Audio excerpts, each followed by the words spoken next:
A movie with therapeutic overtones. That's not unusual for this show. I've been talking to a lot of them in the last month. But this one is a movie that is therapy. Overtoned? Yeah, it is about therapy. And this is something I'm really excited to share with you today as we get into that. Real quick, before we get into my interview here with Nathan Presley, as to plug our charity for this month and last month, we're doing a repeat of the highlighted charity is Kids and Art. If you go to kidsandart.org, just spell out those words out, kidsandart.org. You can learn more about Kids and Art, a California-based nonprofit that helps pediatric cancer patients and their families through arts, art education, art activities. And you can go and learn more. You can promote and support and donate and share more about that. If you do become a donor to the Broken Brains Patreon and join that community, then you will not only get our bonus materials and episodes and things that I'm putting out there, but 50% of your monthly donation will always go to Kids and Art, as it will for any charity that we highlight. All new people who join within the month, that their donation will always be split in half and sent to the charity of highlight in the month in which they joined for time and forever, and as long as you remain one. Also, just a heads up to free subscribers who subscribe to the Patreon, even if you're not paid, you will get to see the video of this and the other interviews. Usually we just release it on the auto feed, but those that subscribe get the video. So now let's get on to Nathan Presley and his powerful film featuring EMDR. The Broken Brain.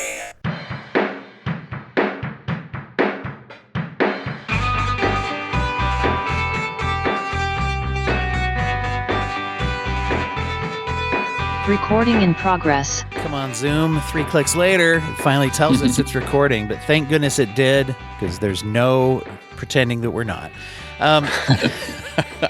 Hey, everybody. Welcome back to The Broken Brain. It's me, it's Dwight, here with you to investigate the intersection of psychology and culture. And as we've been in this film festival spring season, I've been lucky enough to talk to a lot of independent filmmakers and creators, and many stories touch on issues that we touch on. Trauma, mental health, relationships are woven into just about all stories. But today we're looking at what is billed as a therapy thriller, which is a phrase you used when we connected, which I really loved, directly involving therapy, in particular, something we talk about a lot on here, as well as EMDR, and the elements of that are woven right into this. The short film Flesh and Blood, which actually just won the Audience Award at the Dallas International Film Festival, and I'm here with the writer, director, creator of that, Nathan Presley.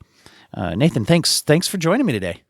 Thanks for having me, man. I'm excited. I love what you do on the podcast, and I'm also excited that you know all about EMDR. I won't be explaining it. It sounds like you and your audience are very familiar. Yes, yes. It's it's one of those things. I talk a lot about it because I've been a therapist long enough to have seen the changes that have come through when trauma therapy in particular was all focused on like cognitive behavioral, where we a big part of that is we sit and we tell the story, and if we're not telling the story yet, then we got to get ready. We're not ready yet, and we got to write it down and repeat it and own it and although there was some efficacy there in treatments, they're not as much as the modern trauma techniques.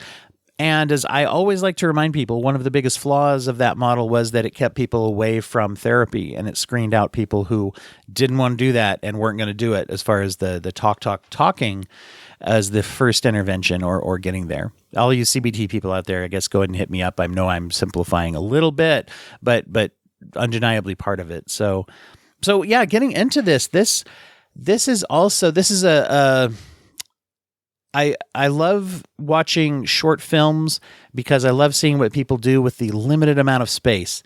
Totally. And with this, you're able to capture something that to me has a lot of overtones of like trauma. There's obviously some very rich relationship stuff that we are told about without knowing everything, without needing to know everything.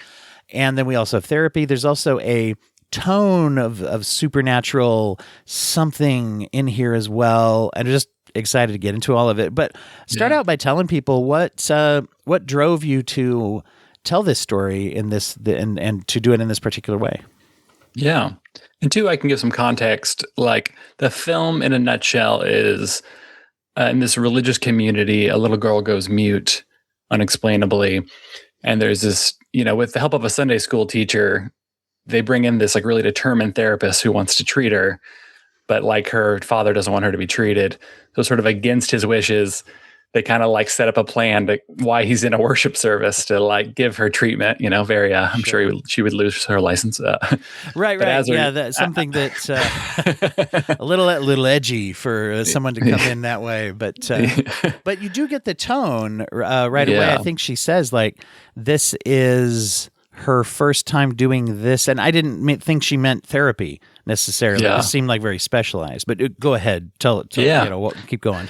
Yeah. Well, and just essentially as she's trying to work with her trauma, through her trauma, something much more terrifying comes up to the surface. It's kind of, that's sort of the few sentences version.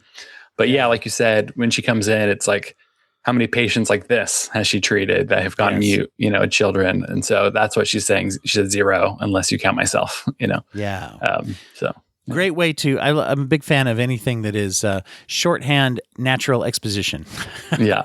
Because that tells us a lot right there with just one statement. She doesn't say, well, here's what happened when I was 8 or something. It's just more like, oh, cool. Now I know something immediately about both of these people, someone who wants to help. And I think that by introducing, as we say, like, this is not something that typically most therapists would be like, well, there are a lot of rules about I need a parent's permission and thing. So also I get the idea that there is something very specific about this situation, that there's something that she identifies with and is willing to take this risk because she, I take it, doesn't necessarily feel like this girl's not going to get help if I don't do something, sort of thing. Yeah. I think she connects with her too. That it's like, maybe no one helped her or someone who did help her, like kind of like did it against somebody's wishes. Essentially just as like, she sees it almost as, I think there's a version of like, healing yourself in some ways. You kind of go back in time and hoping to sort of like by healing someone else, it sort of feels like you're healing yourself, Absolutely. Sure. And the big part of, you do see that woven into the way therapy can roll and work for people as well in one way or another. This is a very obviously strong example of that in this story. And then you also introduce a really interesting thing that is in a narrative way, but also it tied in for me directly with something in the real world, which is you introduce a ticking clock, which is just like, okay, you got an hour. And after that, that's it. That's all you got. And she's like, that's not how therapy works. And I will say with managed healthcare and with other funding sources, sometimes, especially external to the patient, that comes up actually. Usually I've never had any insurance provider or whatever say, you've got 1 hour. However, the question that you might find from sometimes third-party payees, sometimes parents of a child is, how long is this going to take? Are we talking? What are we talking? Weeks? Are we talking? And It's like the pressure on that immediately sort of takes us out of the context of the idea that the patient's needs are the most important. So 100%. that was very real, and then at the same time introduced a new line. Not only is there something weird going on with this kid and their life and whatever, it's also like you better. We look at the clock and it's like the session time is going by and what are we going to do? I thought was very interesting. Thank you. Yeah. I think, I feel like for so much for storytelling is like to take these real feelings, but heighten them into a pressure cooker.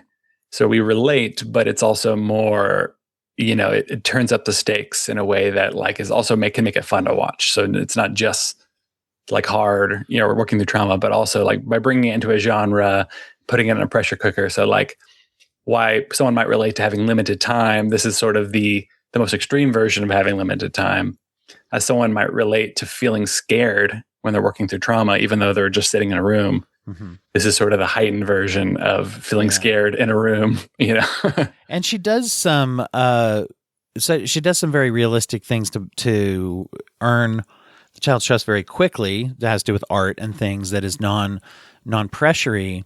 And then you had I thought a wonderful line, because she's and she is an EMDR therapist, and she starts doing an EMDR exercise, which a lot of times I've heard it described as the butterfly hug. If people are not familiar with this or whatever, you basically make one of the, like a backwards little butterfly, like if you're doing a shadow puppet, you press it against your chest and you just kind of rhythmically tap to give yourself this bilateral stimulation. But when she jumps into that, I really like the line of dialogue where she looks at her after having just had a little bit of time trying to make her feel safe and says, "I'm sorry, I don't have time to earn your trust, but I can help you." I thought that was a really cool piece of dialogue. I probably didn't quote it exactly. No, that's great. Yeah. Yeah. Yeah. And to acknowledge, and that to me, that symbolized involving the child and saying, you're a human being. You have rights. I'm going to tell you what's going on. Anyway, that's what it hit me as. Oh, thank you. Yeah, it's fun to talk about it. There's elements that when you write it, there's elements that mean a lot to you, but it's also you never know exactly what connects and what lands. So it's fun to hear it from someone who's in this therapy space. So it's interesting to me the inclusion of a specific. Watching movies and things, I'm sure this is the same for anybody who works in any particular industry that gets fictionalized a lot, but to see something on screen that's like, oh, that exists in real life. And as far as like a specific technique and the discipline of EMDR, I'm curious what attracted you to include that in the story, that specificity. Yeah. And I was thinking about it. I was like, are we the first people to put this type of EMDR on camera? I'm not sure. You would probably know better than I would. I don't know. I'm not sure. I'd love to hear from anybody out there if they know of that, but I have not seen. Yeah. I've not seen something fictionalized that seems to, that uses. I've never seen the butterfly hug on screen, for one thing. Yeah.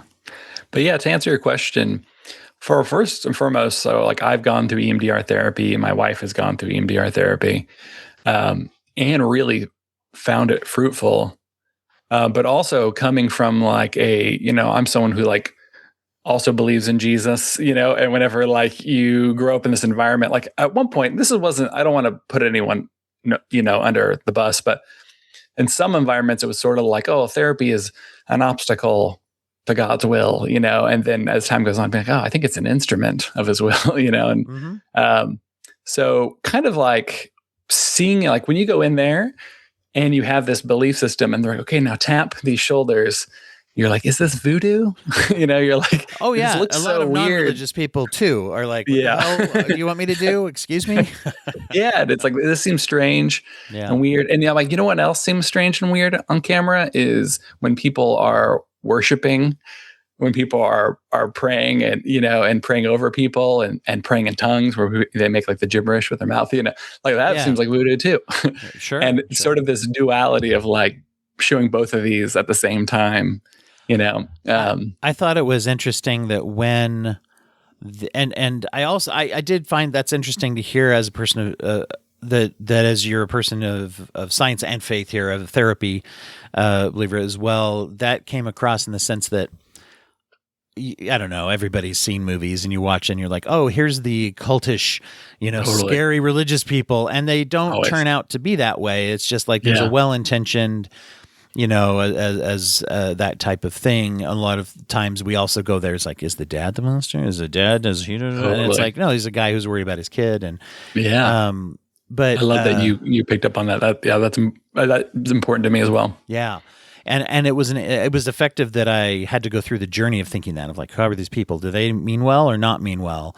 And it turns out, but one of the things that really hit me was the pastor in that setting. At one point, he's like, we're really worried about this. Let's pray for her. Her dad's here. Why don't those of you near her put your hands on him to give encouragement or to be part of this blessing, right? Of this prayer for divine healing. And I thought it was interesting to me that both the EMDR and the prayer involve touch. There was an element of healing touch, I guess. Yeah. I don't know if that's something that tied in on purpose, but it sure stood out to me.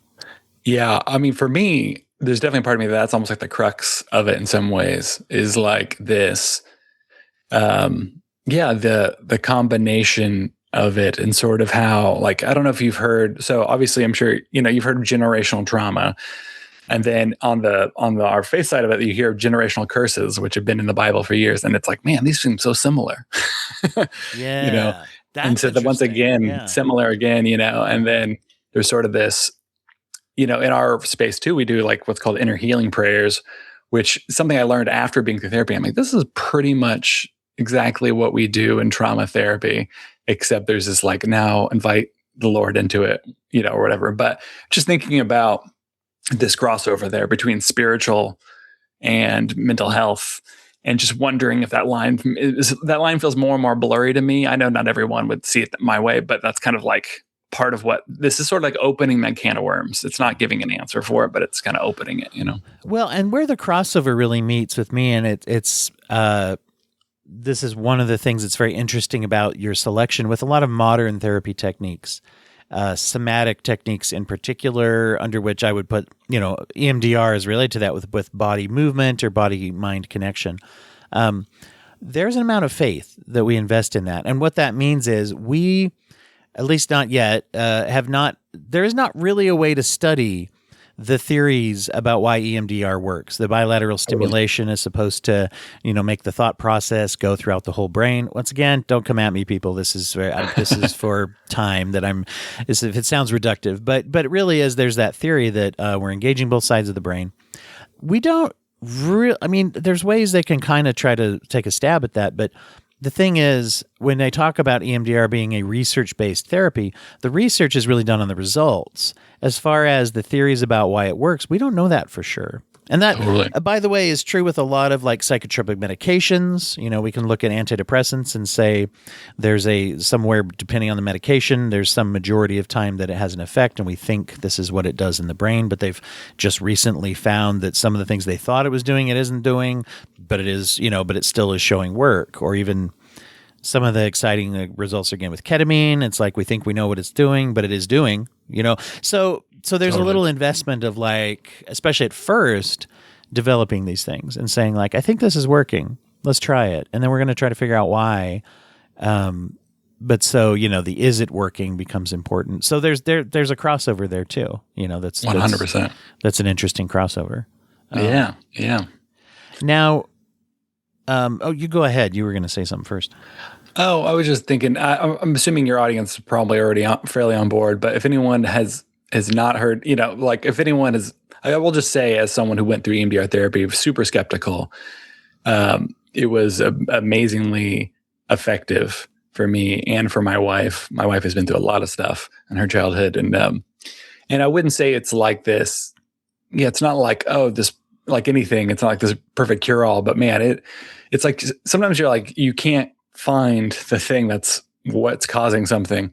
And it was just amazing how in like a short session, not for everybody, but for me, a short session, like something like a memory that I almost had forgotten comes up to the surface and is able to be worked through. And, and then even just seeing real world like results from that, Sure. I always never want to promise a perfect bow on anything, but I am, we're definitely fans of it, so just one of the things for it. And one of the things I think is, and as people know on here, I'm a big fan of the EMDR and EMDR techniques, as well as IFS as a new internal family systems. And some of those techniques, they both help to verbally process events, to process memories or things that have happened. And they also help with the symptoms and the reduction in the acuteness of the anxiety. And the interesting thing is that they seem to do both, even separately. So in other words, when people, to me, one of the big advantages, and when people are like, I am not feeling ready to talk about a thing, or to some extent, if my acuteness of anxiety goes down, I then can make a choice. Maybe I still don't want to, but people can still get results without that. And then what I notice is most people, if they're doing these kind of exercises, they still like to talk about things, but getting the anxiety, that's why I call it the acuteness of that down, allows me to go there because it's not triggering panic attacks whenever I talk about it. And so that helps to process. So there's a lot of ways that we do this. Now, to say, is it as accelerated as like, boy, we're going to start this exercise 45 minutes into the hour session before someone comes in here and throws me in jail for talking to their kid or something. obviously probably not quite that accelerated, but it is an accelerated form of therapy that it does have results faster than talk therapy alone. So that was another thing that keyed in for me, was that, Totally. the rapidity or is one of the hopes, right? Yeah. And I think that's a part of why, like, even in this story, it's like my own experience of it was like, okay, I'm sitting in a room with a nice person. And now that we're halfway into this, my heart is racing. And I'm this old memory, I would say this trauma that kind of haunts your present as well as your past, is like, feels like it's coming into the room almost. And it's like my body wants to, like, it's crazy how, like, the feeling is fear, like fear, but then also I'm choosing, I'm like making the choice to step into this. And I feel like, so even in the story is sort of this, like, what is the movie version of that? It's like, that's why it's a kind of a thriller. I'm not always drawn to like something that's a little scary per se, but because I'm like, oh, that's the right emotion for the story, so that's the genre. And so like, that also kind of comes from just like what it feels like. If I want to try to explain to people what it feels like, not what it is, but what it feels like, Yeah. That's kind of what the film is. I wanted to, talking about the fear, the scary, the element of this, and, being sensitive to whatever you want to reveal in the discussion about this film. Are we good talking about what's happening during the session? Yeah. Okay, Yeah. cool. We are seeing a literal type of, like, it gets dark, and you use one of the things that personally for me scares me even in previews for movies, which is the lights darken and a silhouette appears that you don't see, of an image or a person or something that you don't see when the lights are on. And that, to me, there's been several times when I'm watching a commercial or preview for a movie and they'll do that thing where they turn off the lights and all of a sudden the hallway light is backlit of some person who's not really there usually. And there's been times where I've been like, nope, I don't think I can watch this preview alone. So you use that very effectively to where there's some being and we literally see a hand, we see a shape, we see, there's a monster that is all of a sudden in the room with us. And for me watching it, there's this little part of me that's like, is this a metaphor? Or is this a thing that's here? And what's the difference? That's where I started to go. And I wanted to ask about the role that the monster is playing and whatever you're willing to tell us, of course. Yeah, totally. I mean, I don't know that I have a great answer for that per se. I might change depending on how I'm feeling, if whether something's real or a metaphor. I think that like you're talking about the lights going on and off and how seeing the creature and then not seeing it when the lights are on. And I think for me, a part of that is like, even when for me, it's like when we're doing EMDR therapy, my eyes are closed most of the time. Occasionally you open them and you're in a room and everything's fine, everything's normal. And then you close them and now you're kind of back in it. And so it's sort of the, like, how do I take people along on that ride as well in a way that makes sense for a viewer? So I think that's kind of a part of that. And I just, similar to you, instantly bothered by seeing a silhouette in a dark room. Right? It's like, whoa, hold on. Yeah. A 7'1" at that. Yeah, exactly. Very big figure. And we see a snarling image. We see this. And at this point, if I remember correctly, she hasn't talked for 3 years. So there's some indication that something happened 3 years ago. Yeah.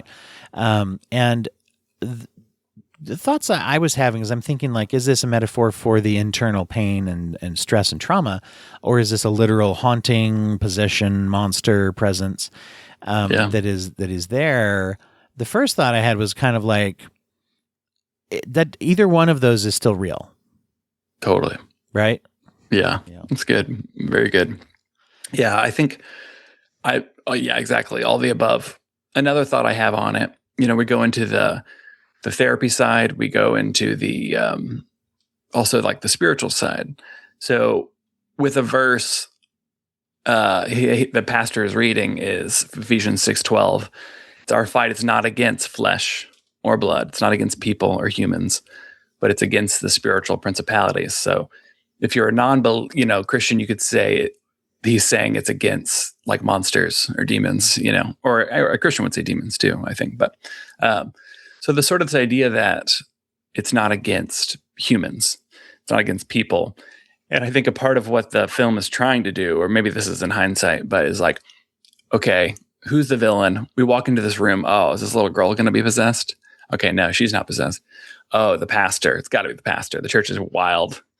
And they're like, oh, maybe it's not the pastor. It's the dad. It's a very, what's the word, evangelical or very active type of, people up and cheering and involved. Yeah. It's that, I think, is evangelical the right word? I think so. Maybe even is it Pentecostal? Is that more? Kind of that vibe to it, right? Yeah. Where there's a very active spirit investment in that energy. Yeah. Yeah, it's not very stoic. But it kind of it goes down the list, if you're like, is this the villain? Is this the villain? Is this the villain? And then you're like, oh, I guess it was none of the people per se in here. I guess it was, is it a haunting? Is it a demon? Is it just trauma? Is it not? Is it a figment of imagination? And so I think there's a part of that of being like, there's a spiritual side that I actually believe in. And there's also this other side of the coin where I was like, man, when I was started going through therapy, first I was like, oh, I see. It's my parents' fault. And I think that's where a lot of people quit. Yeah. They're like, I got it. And they quit. And I think what I would encourage people to do is don't quit there, stay in there.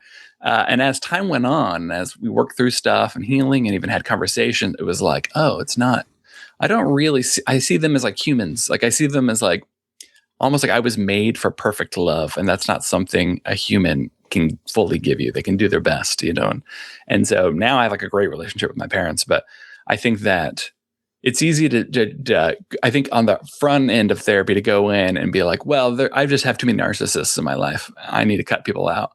And there could be some of that, but I think that is the first thing that's easy to go to. And I feel like often a lot of this is not so much as like human beings are not your enemy. I think very often I feel like it's something else going on. Yeah.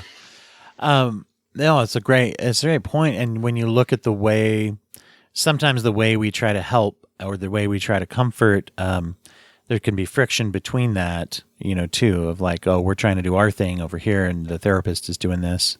Yeah. One of the lines or one of the, if the story were to progress, right, or if we're to, well, I don't know, what am I trying to say? If we were going in a place where we're going to learn, not to be spoilery, we don't really, there's not a definitive statement of whether or not this is a real monster, like a personified threat. But I will say the wondering was so kind of wonderful and like this delicious wondering of what we're watching. And a couple of things that I thought were cool that sold it is, number one, you've got the protagonist in the form of the therapist.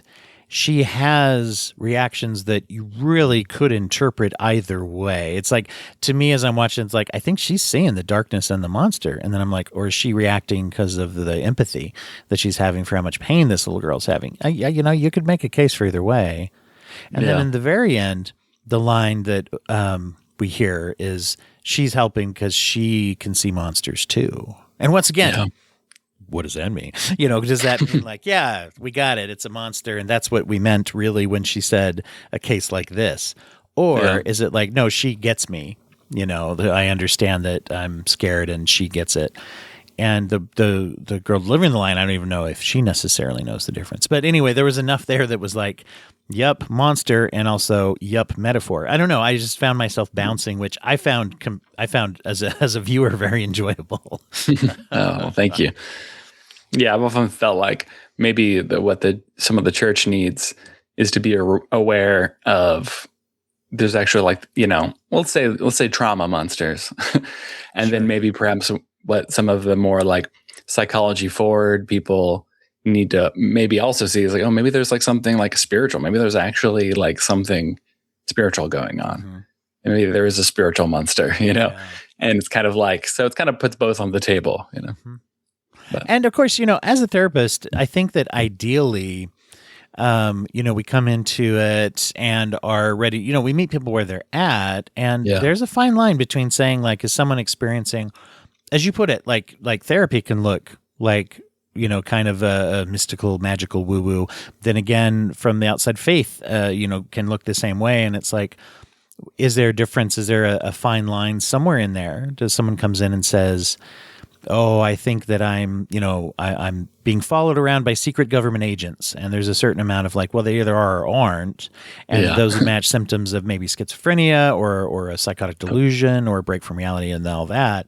Yeah. But then again, what if someone says, oh, I can see angels that not everybody can see. And these are visions and sometimes they bother me. And once again, symptomatic. But are there people out there that are like, yeah, no, I've had religious visions and religious experiences. And do I show other signs of, is it dangerous or is it this or is it that? How do we approach that? And that's, I think, a question therapists have to kind of weigh out is what's a belief system versus just dismissing. In movies, I think of these two examples. One is The Sixth Sense, which is, of course, one of those movies where the therapist is like, oh my gosh, this is ghosts. Spoiler, I guess, for The Sixth Sense, it involves ghosts. And then I think of there's this wonderful movie out there, Stranger Than Fiction, if anybody is familiar with that, where the protagonist realizes that he's living in a novel that is being written by someone else, and his destiny is being controlled. And he goes to a therapist who then tells him, no, you're experiencing schizophrenia, symptoms of schizophrenia. And he's like, well, what would you do about that? And they're like, well, you take medication for schizophrenia. And he's like, well, no, but what if I'm really experiencing this? They said, then you have schizophrenia. Anyway, so you see both reactions there of like kind of all in one way or the other. And in reality, the reason I found the not knowing so intriguing is we don't actually get to know all of those things for sure. We only know what we believe. Yeah. So, it's one thing I find is after a screening, I hear a bunch of very different things, as far as how like people like it's positive, but it's also like some people will be like, oh yeah, I have a lot of church trauma too. And then some people will be like, oh, I just really like that, you stood up for the church community and it wasn't about them being evil. I'll hear both, or it's like, oh, it was just a ghost, it was a demon, or a monster. And then they're like, it's demonic. It's like, oh, it's in their mind, it's kind of, it's fun to hear how it's a little bit of a Rorschach test, How much of that is something that you shoot for when you're making a story like this? Do you look for something people can project onto and interpret? Is that something that you think about as you're writing and directing? It's a good question. Here's what I find. The more I try to control it and know where I'm going to some degree, the less I like my writing. And so in some ways, I almost feel like I have to throw stuff out and almost like, for lack of a better word, write on faith and be like, okay, I'm literally just typing. And I'm going to try to follow what interests me in this very second of the script. And I do like having conclusions to some degree, like some level of like, this is over.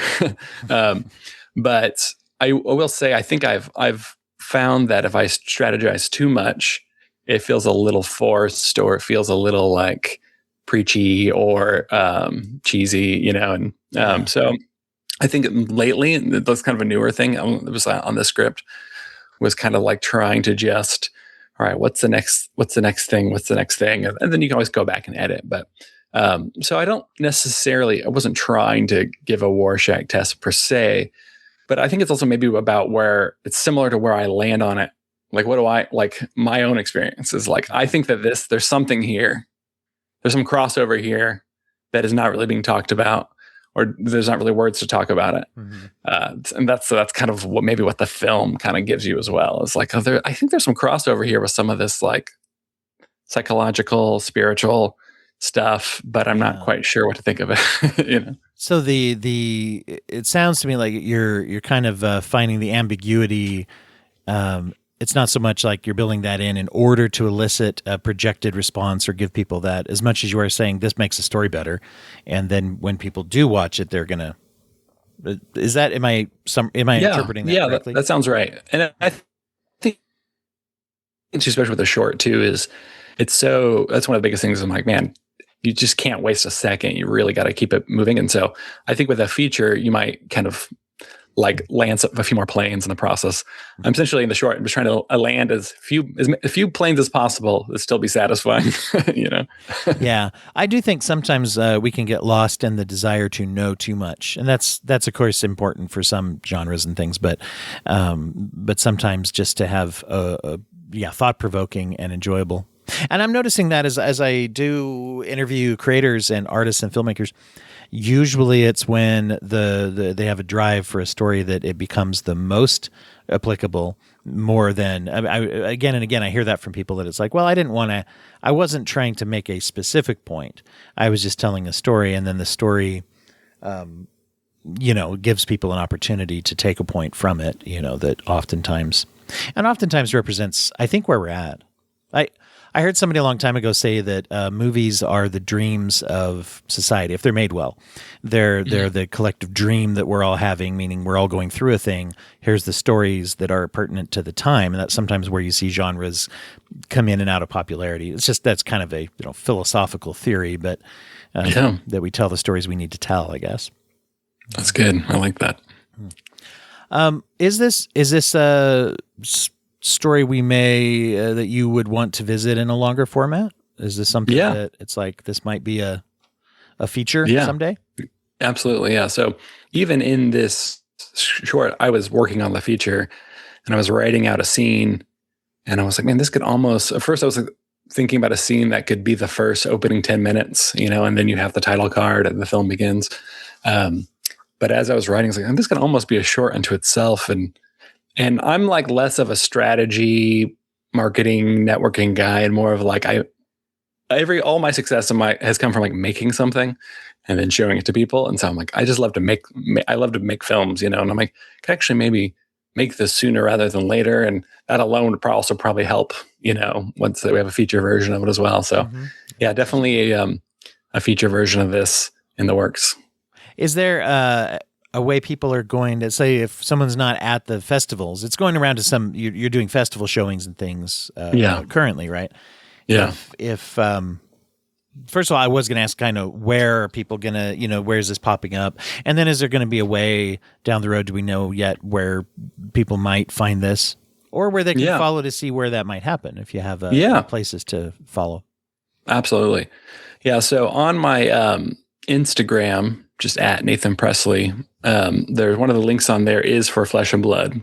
So if you click on that, it takes you to our page. And the very first thing is like, you can put in your email address here and you'll get early access to when the film is live online. So it will just be emailed directly to you. Oh, great. Like a private link. So once it's like it's still in the festival run. So it won't be sent out right away, but if people sign up there, that way they can set it and forget it. And then they'll get a link sent to them. Oh, nice. Yeah, see, that's great. Especially with short films, I find people with feature ones, once in a while, people can even almost kind of forget, and then they'll see it pop up and go, "Oh yeah, that's right. I heard somebody talking about that on that guy's podcast or wherever," and because it might be something that's on VOD or whatever. And shorts don't always get that highlighting and distribution. It seems like so. I'm always interested where to find them. Especially after I see them and I have so many people I want to say, watch this. It's like, totally. If it's on Vimeo or YouTube or somewhere or wherever it ends up being, that kind of thing. Yeah. So good. That's a great, I like that. Not all people have that kind of opportunity or a feature that's where they can do that. That's really cool. Thank you. Is that the best place for people to go to follow you and your work is just following you on your Instagram? Yeah, it is. I'm very active on it, and all my work goes on there. So from my commercial work to my story work, it all kind of goes up in there.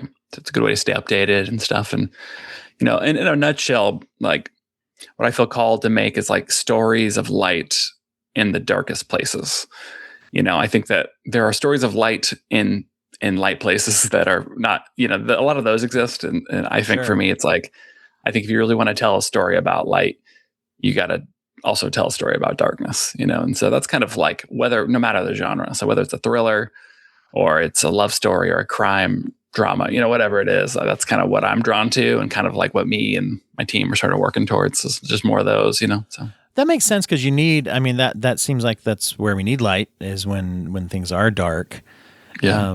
And I do see, you're right. There's a lot of stories that are kind of like, maybe they're designed to be feel good, light in light places. And then I find that there's a lot of stories that some of which are very good, but are designed to be bleak, that are dark and dark, kind of thing. Totally. And people love them. And I totally get that. It's funny. I've been going around to lots of festivals and I often get put essentially into the horror category or the late night category, which is essentially like horror or blood or, scary. And And when we do the Q&A, I always feel like that's where the uniqueness is. I'm like, everyone's like, oh, it's just a story that, really gets you and scary. And I'm like, oh, kind of my takeaway from my stories is like more like maybe hope, Yeah. Yeah.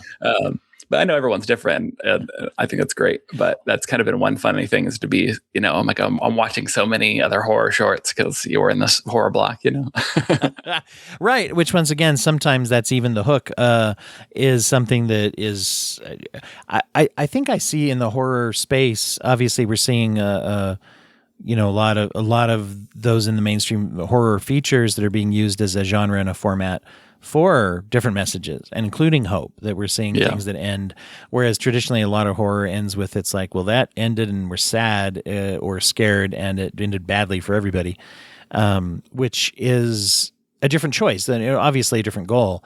I feel like the doing light in a dark place is real necessary. It's real interesting when it's pulled off, but it seems like that would be very hard to do.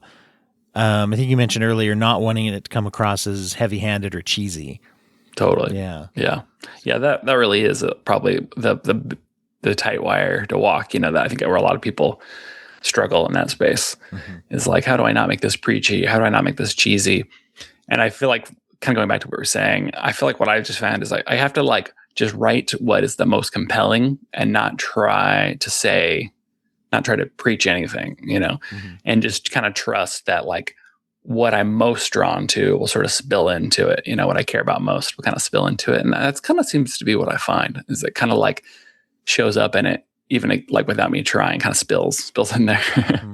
And it's nice to watch something where you don't know what's going to happen. At the same time, I knew watching this, I was like, I know what I want. I want her to talk because she can't talk. I want her to talk. But then I also had a part of me that's like, if she does talk, am I going to buy it? Totally. And I thought you landed it, by the way. Thanks. But yeah, that was I started to think that, like, if she does talk, am I going to believe that in this hour you crack this nut? And how are you going to sell this if she does? Because I know there's a non-zero chance it's going to work. Then of course it might not if it's that kind of direction we're going. And so once again, I loved playing around. I got into it, but hard to execute, to be like, and maybe this is an inside baseball kind of therapist approach too, but there's so many things.